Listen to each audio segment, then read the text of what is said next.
Welcome to Syncreate, a show where we explore the intersections between creativity, psychology, and spirituality.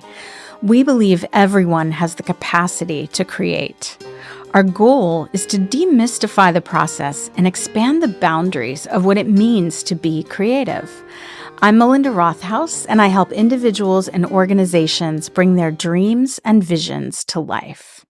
And I'm Charlotte Gulick. I'm a writer, educator, and writing coach. We're the co-authors of a book on the creative process, also called Syncreate. At Syncreate, we're here to support your creative endeavors. You can find more information on our website, syncreate.org, where you can also find all of our podcast episodes. So, welcome to the Syncreate podcast. And today we're going to talk about what do you do when you've been given some feedback and some time has passed.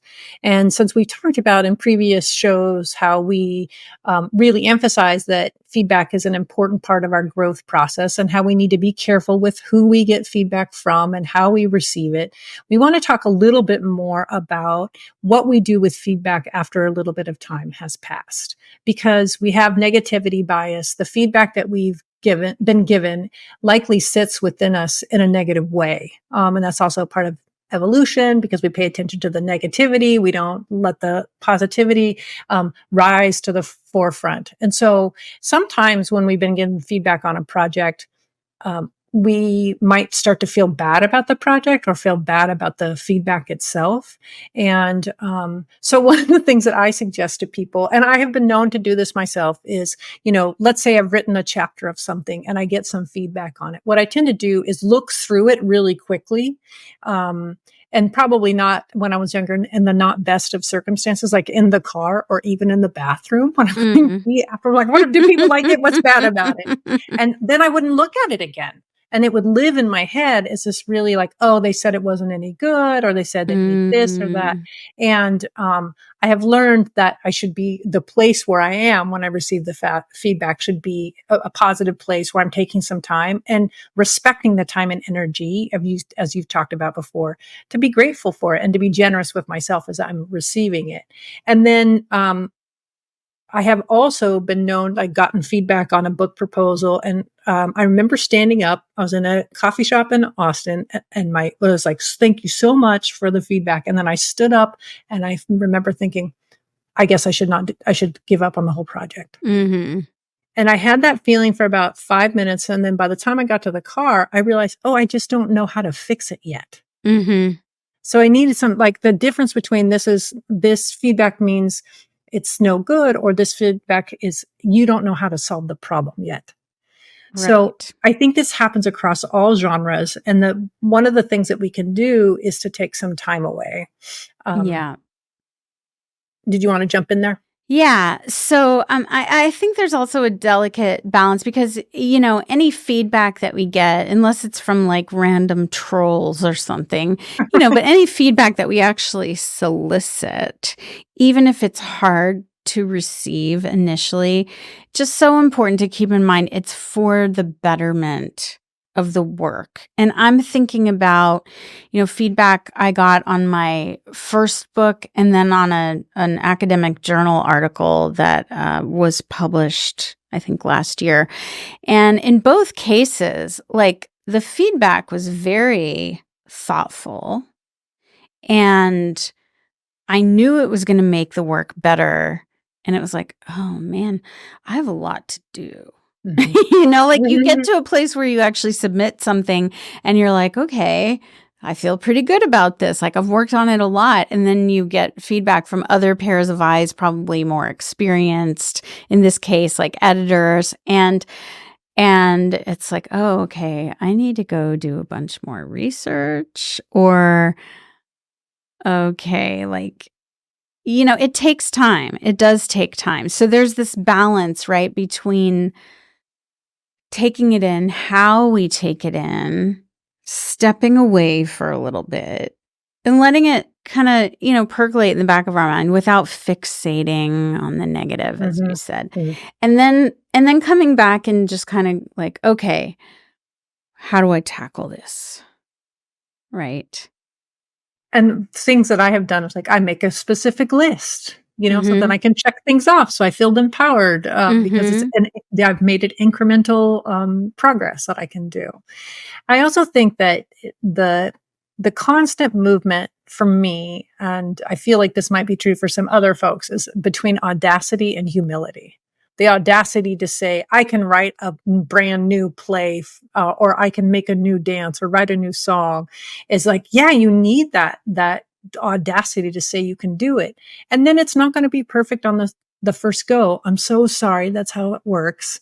And then the humility to say, I need help to figure out how to do this, and then getting feedback on it. And then with returning back to audacity, I can tackle the next go round, and moving back and forth is really key to it.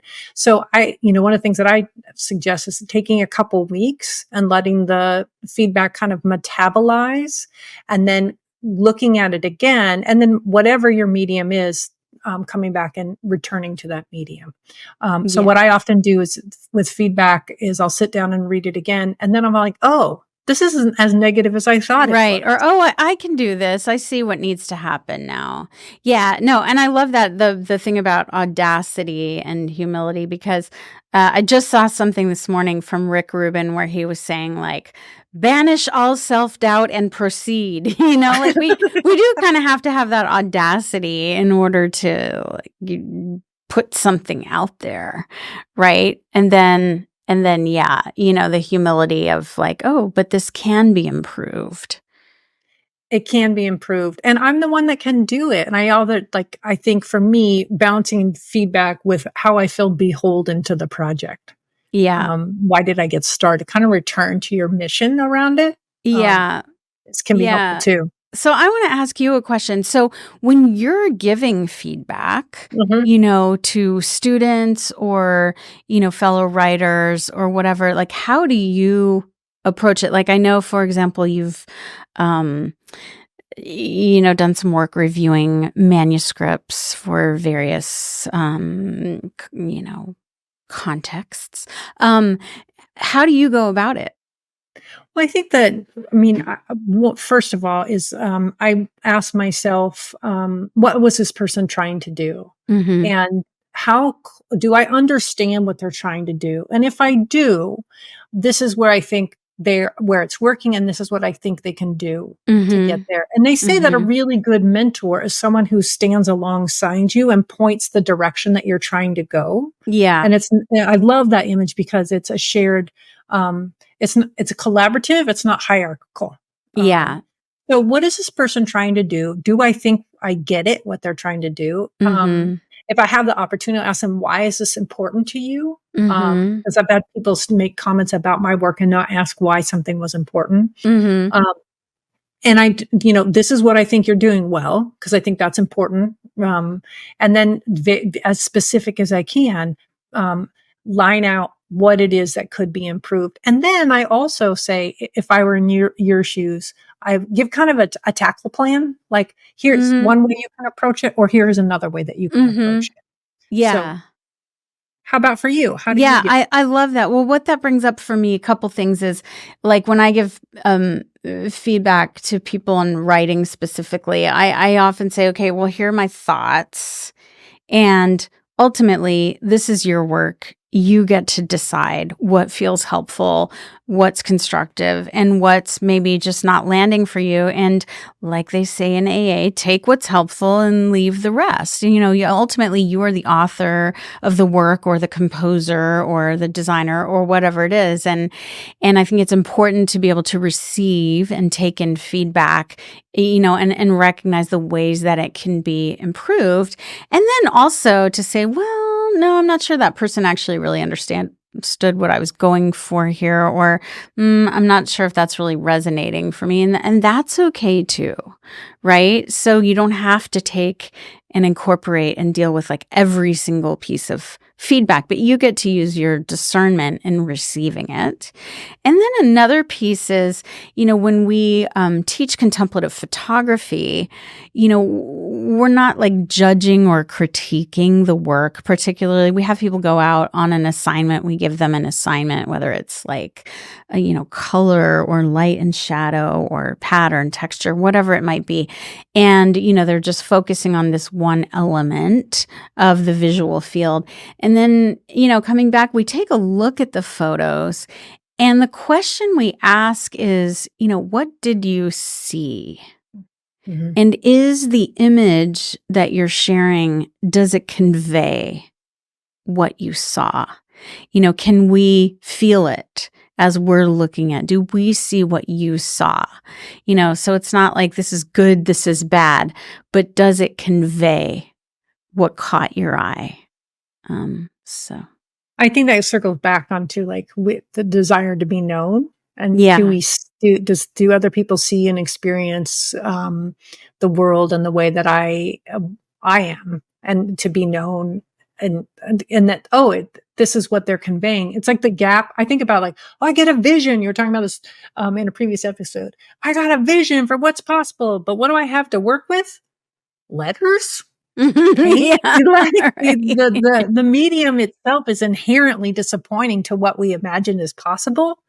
And then, for me, like a draft is an approximation of that vision, a translation, and how close did I get to it? And so, I was pretty far off. So I need to keep working on that translation of the vision, with these insufficient or inadequate tools, including myself as one of those tools. I just call myself a tool. Whoa.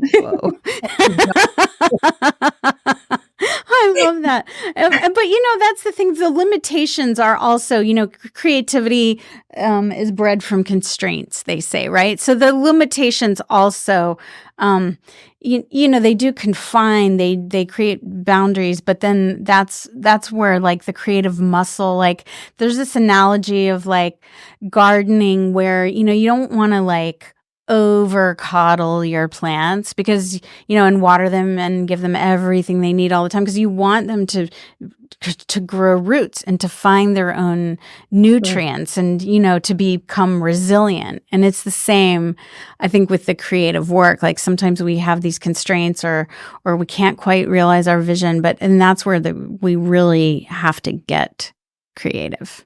So dig deep. Yeah, dig deep. Can I say one more thing? Yes. So to also remember that the feedback that we don't respond to is helping us define our relationship to the work. Yeah. So someone says something like, I now know that is not the direction I wanted to go. And that actually is really helpful because it's helping us tune into what the work is about. Yes. So that I'm like, that person, like in that self, it helps us define our relationship to what's possible. Absolutely. Great. So our creativity pro tip for today is to, specifically go out and request some feedback from someone you trust and to receive that feedback in a sort of mindful, present way. And then maybe put it down, right? And then you were talking earlier about kind of how you might get it into the body. Well, I think that the two things out of this, one is, receive the feedback with generosity and gratitude, and then ask yourself, what is it that I can do right now in my medium that makes me feel like I have my agency? Because I think sometimes when we get feedback, we feel like our agency in the creative process is taken away from us. So for me, I will write about the feedback that I've just been given. How you feel about the feedback. Absolutely. Yeah. I feel like I'm really grateful for this. I feel like they didn't get, this one part I knew I was fudging and they caught me on it. I hate that. They caught me, those things. Yeah. Or if you're a dancer, dance. If you're a painter, paint. And return yourself to the medium so that your relationship with it is strong. And then I would, like 2 weeks later, or that's the number that works for me, I would come back and reread the feedback or reconsider the feedback. And how does it compare to when I first received it? And how does it compare now? And I'm almost always, I have found that I'm in a more empowered place after I've given it some time and after I've Yes. also returned to the medium itself so that I'm in relationship with it again. Yeah. Yeah. So there's this kind of dance between the immediate processing of the feedback and then kind of putting it away for a little bit, letting it, process, and then coming back, taking some time and then coming back. And not being, oh my God, they saw that my slip was showing and I have to fix it right away. Right. Right. No self-judgment if we can help it. Okay. Great. Find and connect with us on YouTube and social media under Syncreate, and we're now on Patreon as well. If you enjoy the show, please subscribe and leave us a review. And we're recording today at Record ATX Studios in Austin, Texas, with Charlotte joining us from the Hudson Valley. And the podcast is produced in collaboration with Mike Osborne at 14th Street Studios. Thanks so much for being with us, and see you next time.